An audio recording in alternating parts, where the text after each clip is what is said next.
Bonjour les enfants, aujourd'hui je vais vous lire une petite histoire. C'est l'histoire du loup qui explorait Paris. Le loup qui explorait Paris.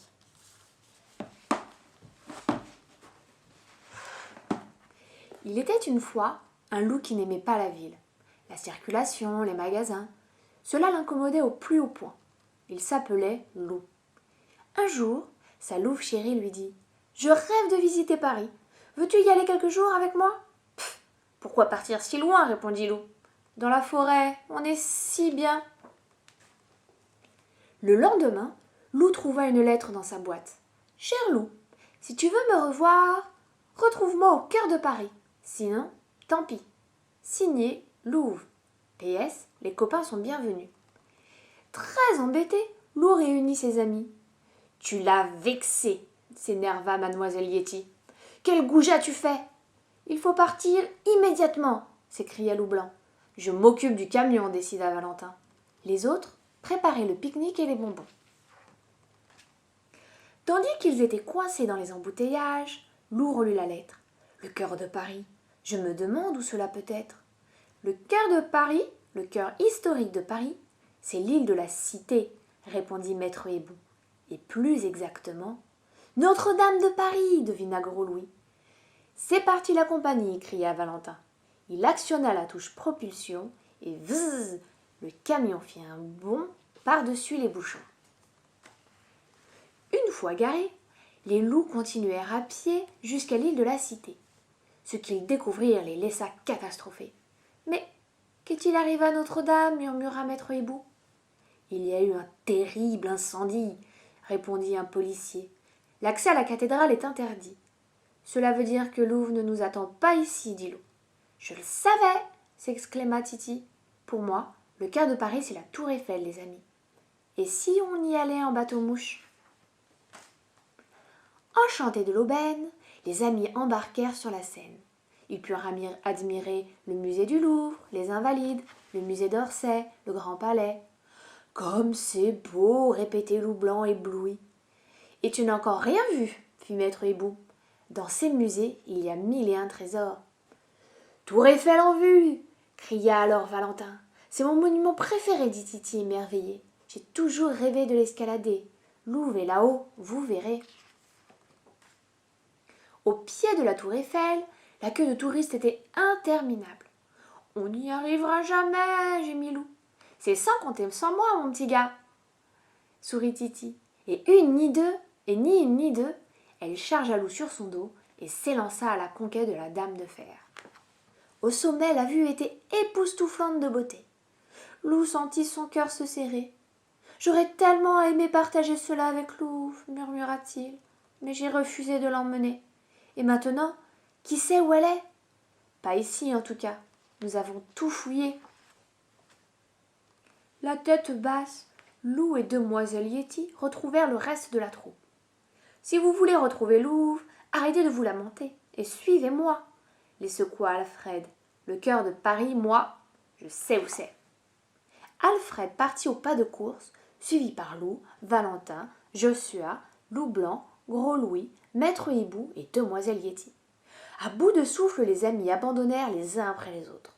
Seul Loup tenait bon. « On se retrouve aux catacombes !» leur cria Alfred.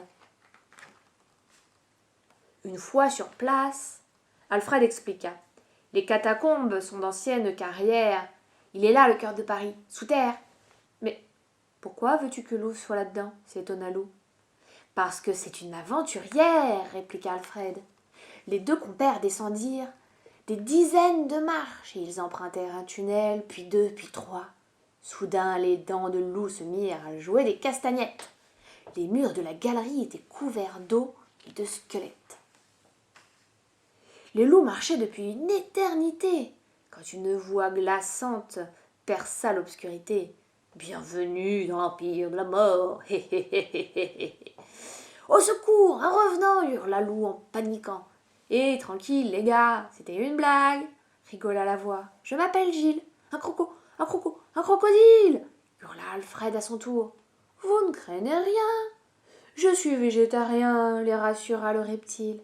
Dites-moi plutôt ce que vous faites ici. » Nous cherchons notre ami Louve, expliqua Alfred. Il n'y a pas la moindre louve dans les galeries. Parole de crocodile. Guidés par Gilles, les loups retrouvèrent rapidement la lumière du soleil.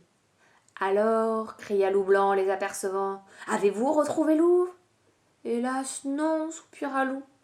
Pendant que vous étiez là-dessous, j'ai eu une idée, dit Joshua. Et si Louve voulait parler du cœur de Paris, cœur avec un H, les chanteurs quoi? Et où trouve-t-on les plus beaux chanteurs? À l'opéra, Joshua, tu es futé, applaudit Maître Hibou. Direction le Palais Garnier. Des chants mélodieux s'échappaient des fenêtres de l'opéra. Guidés par les voix, Loup et Joshua gravirent un escalier majestueux et débouchèrent dans une salle digne du plus beau des palais.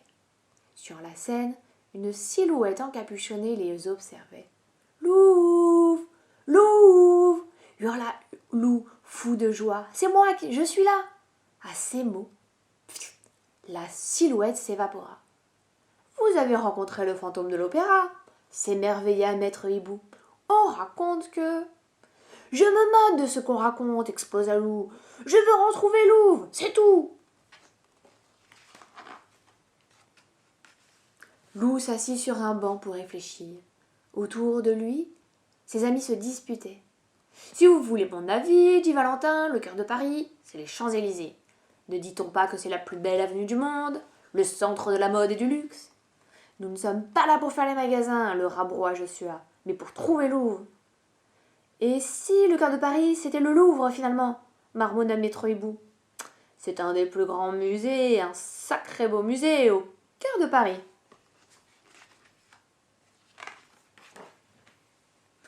Qu'avez-vous dit, Maître Hibou, sursauta Loup. Un sacré beau musée, cela me fait penser au cœur sacré. À la basilique du Sacré-Cœur, s'exclama Maître Hibou. Bravo, Loup. Comment n'y ai-je pas pensé plus tôt? En route, et cette fois-ci, on prend le métro. La journée se terminait quand les amis arrivèrent à Montmartre. Épuisés, affamés, ils gravirent les marches qui menaient au Sacré-Cœur. Hélas, cette fois encore, Loup eut beau chercher, il ne trouva nulle part sa louve adorée. Complètement découragé, Loup regarda Paris qui s'étendait sous ses yeux. À cet instant, son regard fut attiré par l'enseigne d'un restaurant. Il plissa les yeux et lut « Le cœur de Paris ». Et savez-vous qui était attablé en terrasse, dégustant tranquillement un chocolat chaud? « Louve !» hurla Loup en dévalant la pente, aussitôt suivi par tous ses amis. « Eh bien, tu en as mis du temps !» l'accueillit Louve en souriant. « Salut les amis !»« Ne nous fais plus jamais ça !» gronda demoiselle Yeti. Louve prit un air contrit. « Ne te fâche pas, Titi. Grâce à moi, vous avez visité Paris. Est-ce que vous avez aimé ?»« Beaucoup, fit Maître Hibou. C'est joli pour une ville, reconnut Loup. Et ce n'est pas terminé, dit Louve, en lui faisant les yeux doux. Je vous ai préparé une surprise. Ce soir, c'est dîner cabaret.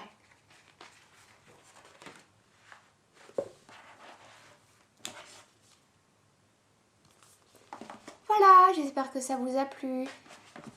Je vous souhaite de passer une très bonne journée. Au revoir les enfants.